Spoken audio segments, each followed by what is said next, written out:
Comme ça, Edouard, il faut préciser que c'est une exclusivité parce que je ne parle jamais. C'est la première. Écoutez, parce que ce que vous voyez la faute, il ne fait plus jamais ça. Il parle une fois chaque 30 ans.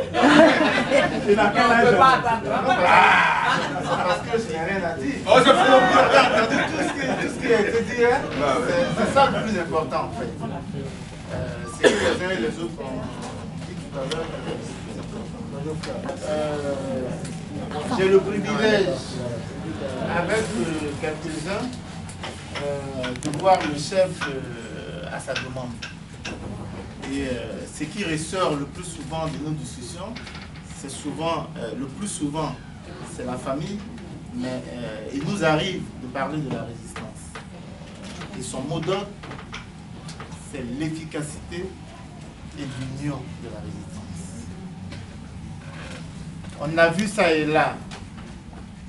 Quand il y a un événement dans un pays, c'est vrai, il y a des individualités qui émergent. Mais le tout, c'est de savoir comment fusionner ces individualités pour être beaucoup plus efficaces dans ce qu'on fait, surtout en ce qui concerne la Côte d'Ivoire dans cette lutte. La mobilisation, je ne vais pas vous répéter ce que le frère Willy a dit. Il y avait du monde au début.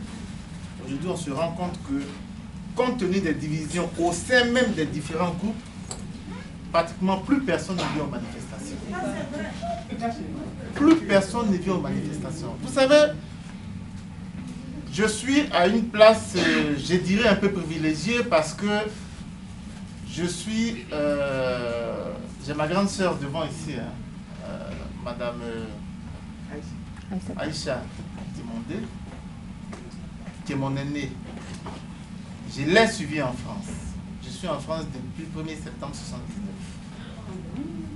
Donc j'ai vu arriver le président en exil. Et je l'ai suivi jusqu'à ce qu'on soit où on est aujourd'hui. Je peux vous dire que pour qu'il soit ce qu'il est aujourd'hui, il a fallu qu'il rassemble le maximum de gens, malgré leurs différences. Et on a vu comment il a émergé, avec ces différentes personnalités-là. Et il avait un but. Son but, son combat à lui, là, c'était pas le combat d'un individu. Vous verrez souvent qu'autour de lui, dans les années où il était là, les gens se sapaient. Mais lui, quand il se promenait dans les rues de Paris, il avait les cheveux comme ça. Il était barbu. Ses chaussures étaient des chaussures de quelqu'un. On ne s'imaginait même pas qu'il se battait pour un pays. Mais tout ce qu'il faisait, c'était la lecture du peuple français, de l'histoire du peuple français et du peuple européen. Comment les gens ont lutté. Il ne s'est pas gêné pour participer à tous les congrès de tous les partis politiques en France. C'est pour ça que les Européens, je dirais en particulier les Français, ont peur de lui. Parce que Gbagbo Laurent connaît chaque individu, l'histoire de la France, le comportement des autorités françaises. S'il pose tel acte, il sait où ils vont aller. Il est le seul aujourd'hui en Afrique à le savoir.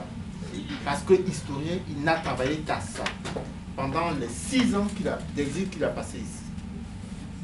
On ne trouvera pas, je dis bien, on ne trouvera pas, en toute modestie, sur la place de la Côte d'Ivoire, quelqu'un qui a autant d'expérience de la vie française que lui. On ne trouvera pas. C'est pour cela que les Européens anticipent les actes posés par le président. Ils savent où ça va aller, et pour la Côte d'Ivoire et pour l'Afrique. C'est pour ça qu'il leur fait peur. Moi, je vous demande, mettez balle à terre dans vos cœurs. Mettez balle à terre dans vos cœurs. Gbagbo Laurent a mené le combat en France avec un certain nombre de gens. Vous ne pouvez pas vous imaginer. Mais le combat qu'il a mené avec ces gens, tout le monde a eu la place qu'ils estimaient devoir avoir. On ne m'a jamais dit. Parce que ce n'est pas la place que je vais avoir demain là qui est mon combat. C'est la place que ma fille va avoir demain là qui est mon combat.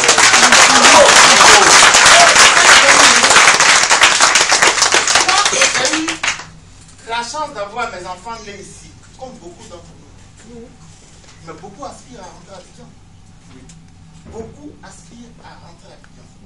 Menons leur combat. Menons leur combat en allant dans la rue pour eux. Parce qu'ils ne savent pas venir dans la rue. Beaucoup ne savent pas venir dans la rue. Parce que notre façon de fonctionner n'est pas la leur. Eux là, ils ont la façon de fonctionner des gens qui sont nés ici. Tout à fait. Donc c'est nous qui bougeons pour eux. Même le combat pour ces enfants, on ne regarde pas. On n'attend pas qu'on nous récompense. Beaucoup vont tomber, beaucoup sont tombés, et beaucoup vont continuer à être pris. Mais on ne peut pas faire le combat d'un individu qui a été pris.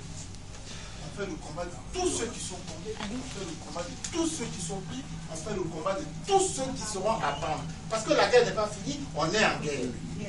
Mais individuellement, on a tendance à oublier. On a tendance à oublier que nous sommes en guerre.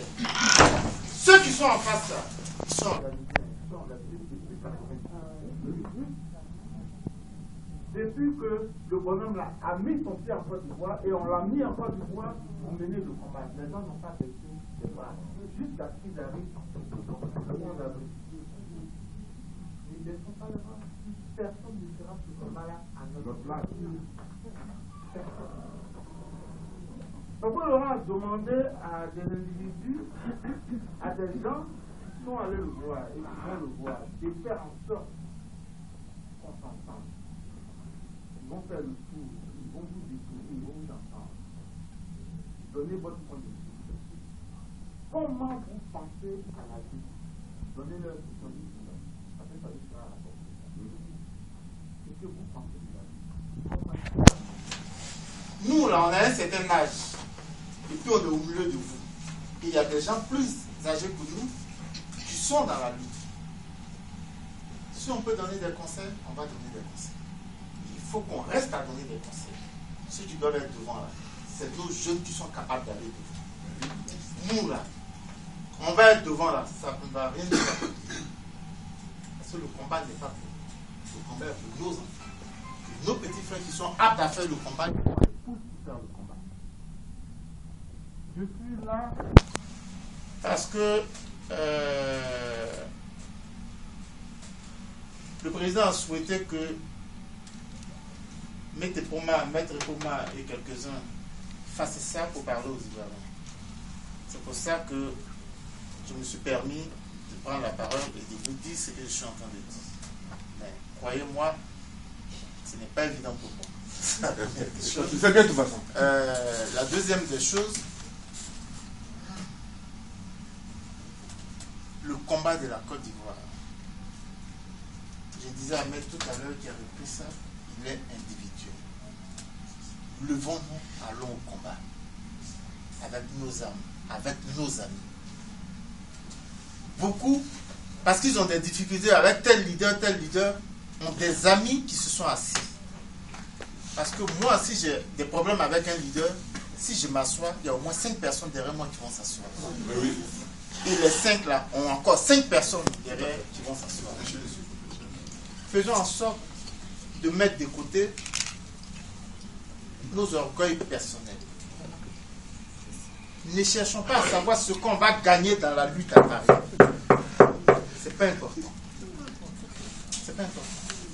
Ce qu'on va gagner dans la lutte à Paris, c'est ce que nos enfants vont gagner demain.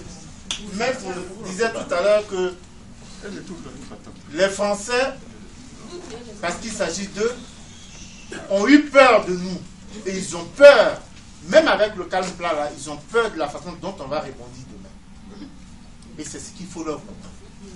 Qu'on n'est pas couché. J'ai entendu dire, oui, Bobo Laurent dit, si je tombe, continuez. Mais Bobo n'est pas tombé. On l'a écarté. Ça veut dire qu'il n'est pas couché. On l'a écarté. Il est debout. Et je peux vous dire que de l'endroit où il est debout. Amen.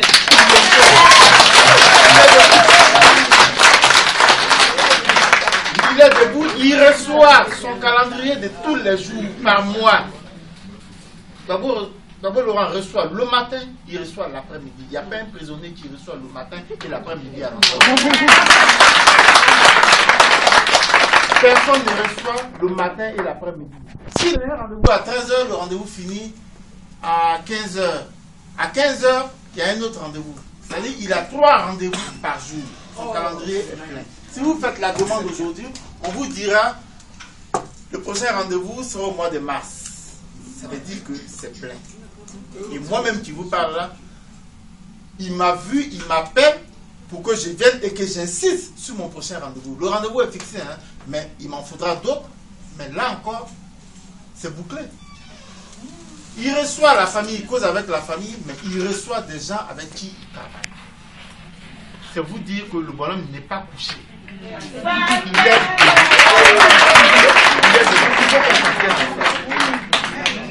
Monsieur, s'il vous plaît, vous pouvez nous donner un peu les détails et reçoit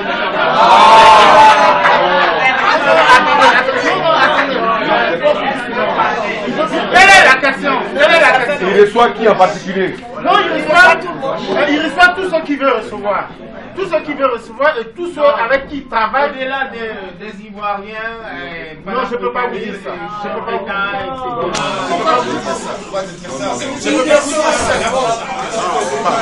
pas vous dire ça.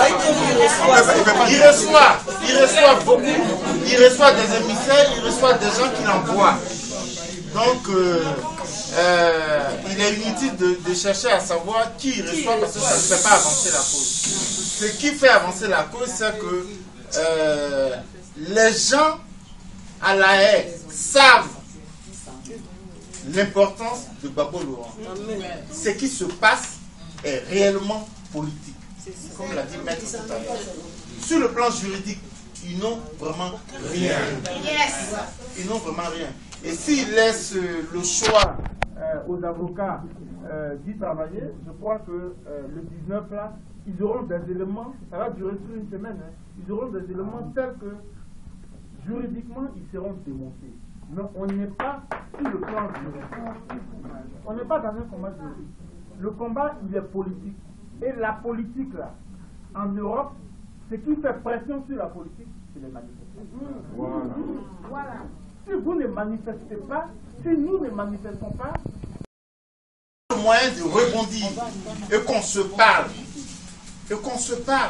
Si un fixe une manifestation, faisons en sorte que le jour de cette manifestation, il n'y ait que cette manifestation. Tout à fait, c'est ça. Ça ne sert à rien de faire une réunion ici aujourd'hui pendant que quelqu'un d'autre demande une autre réunion. S'il vous plaît.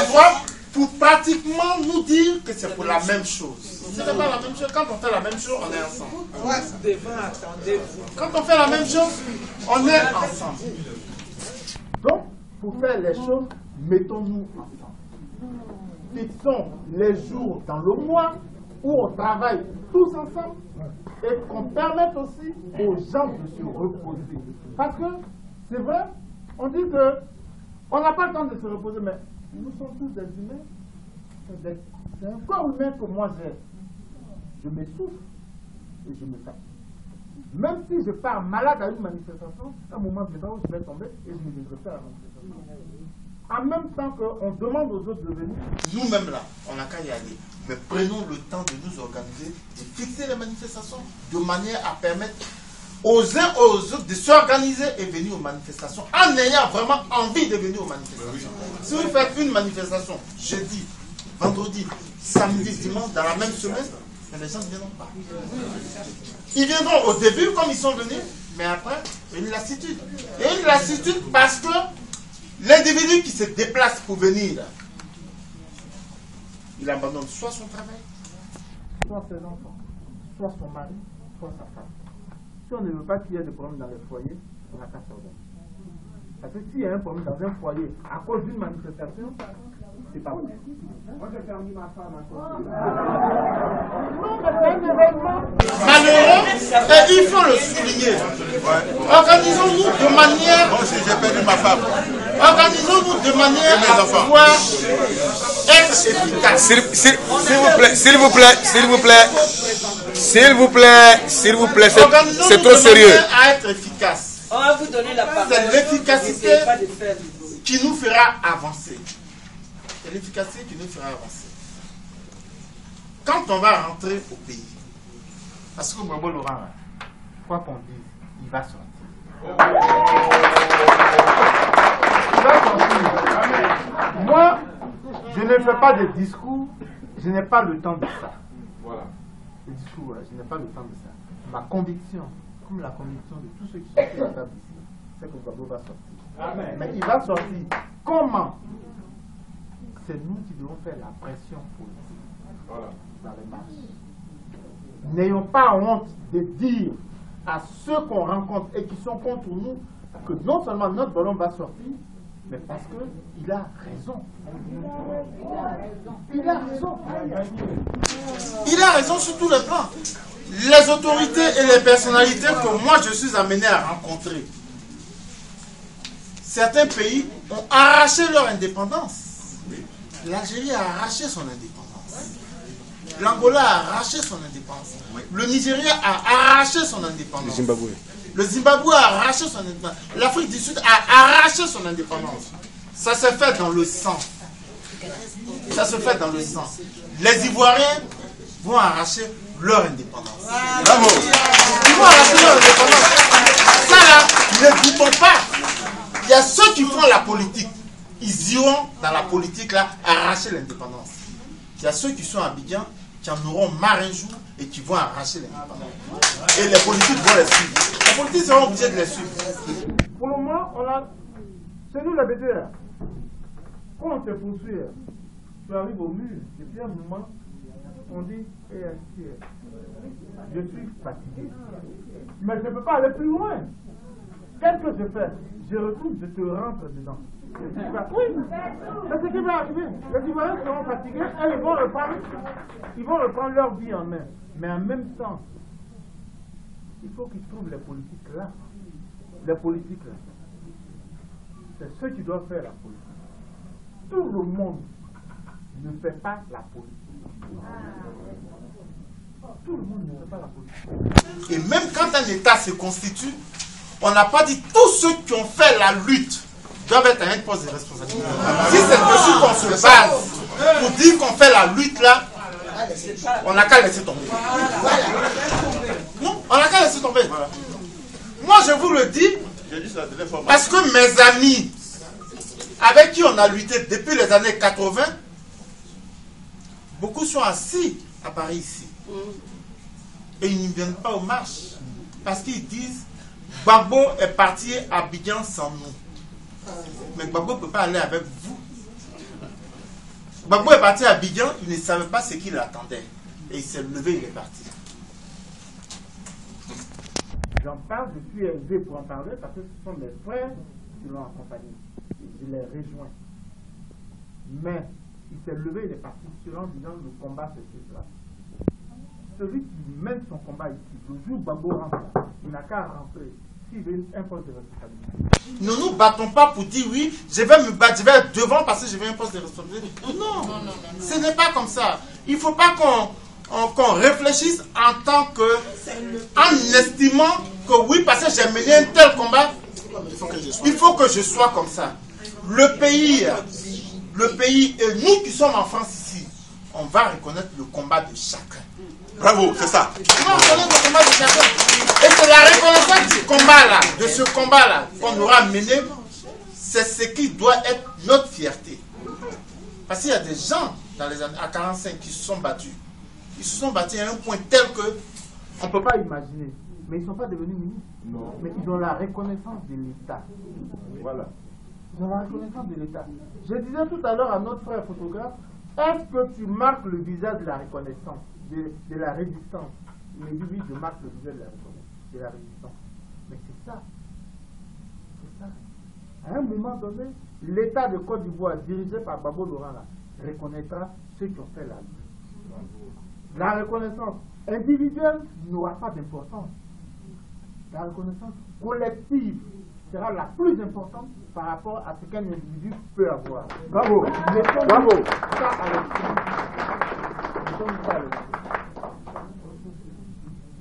C'est pas l'habitude de parler ensemble. C'est pour ça, frères et sœurs, c'est un peu de ça que je voulais vous parler. Il faut qu'on se retrouve massivement le 19 à La Haye. On se retrouve massivement le 19 à La Haye. Le 19 c'est un mardi.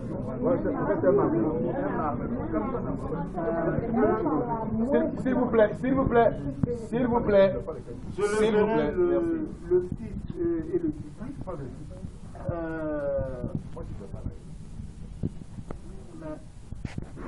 Arrangeons-nous pour être à La Haye. Arrangeons-nous au maximum pour être à La Haye. Prenons nos congés parce que ce sera le début d'une semaine d'audience. Si on est là tous le 19, ça aura un impact. Donc organisons-nous pour être là au mieux et le mieux représenté. C'est-à-dire que si tout le monde vient, ce serait bien. Organisons-nous pour être là pour... je ne dirais pas que c'est l'ultime combat, mais on influence. Ce qu'on ignore, c'est qu'on influence la cour. Quand on manifeste là, on influence la cour. Les gens ont l'impression que le fait de manifester là ne dit rien à Mme Bensouda. Mais elle a des gens qui sont en haut et qui nous regardent avec des jumelles. Ça, il faut que je vous le dise. Voilà, et ça influence la cour. Donc politiquement, ce qu'on peut faire là, nous qui sommes dehors, c'est de manifester. Organisons-nous pour manifester au mieux. Je vous remercie. Bravo.